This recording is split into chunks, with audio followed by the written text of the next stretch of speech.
ইতিহাসের পাতায় ২০২০ সাল চিহ্নিত হবে বিষে ভরা করোনার বছর হিসেবে। কিন্তু বিশ্ব ক্রীড়াঙ্গন এই বছরকে আলাদা করে মনে রাখবে ফুটবল কিংবদন্তি ম্যারাডোনা চির বিদায়ের বছর হিসেবে।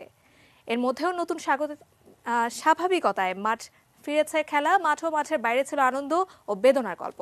২০২০-এ সেসবই ফিরে দেখা।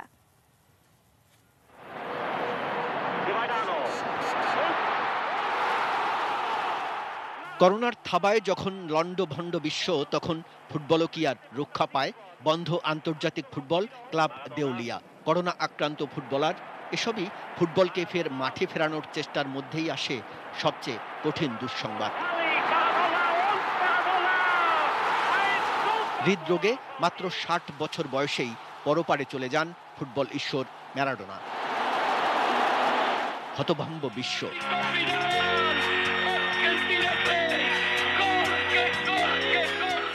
ম্যারাডোনা তীব্র এক আবেগ, বাঁধভাঙ্গা ভালোবাসার নাম।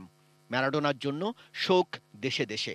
ফুটবল কিংবদন্তি পেলে টুইট করেছেন, স্বর্গে ফুটবল খেলবেন ম্যারাডোনার সঙ্গে। ইতালির ক্লাব নেপোলির আলোকোজ্জ্বল স্মরণ। প্রিয় তারকা দিয়েগোর স্মরণে নিজেদের স্টেডিয়ামের নামই পরিবর্তন করেছে ক্লাবটি। পর্তুগালের ক্রিশ্চিয়ানো রোনালদোর কাছে ম্যারাডোনা প্রিয় বন্ধু।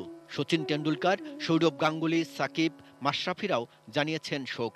মিরপুরে ম্যারাডোনার স্মরণে পালন করা হয় নীরবতা। ফুটবল ঈশ্বরের বিদায় সেও মাসখানেক হয়ে গেল, তবু এখনো প্রতিদিন শত সংবাদের প্রথম পাতার খবরে উপস্থিতি ম্যারাডোনার।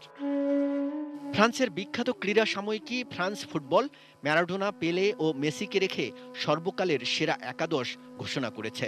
1-1 খেলে প্রতিপক্ষের রক্ষণ তছনছ করে দিচ্ছেন ম্যারাডোনা, মেসি, বাতিস্তুতা।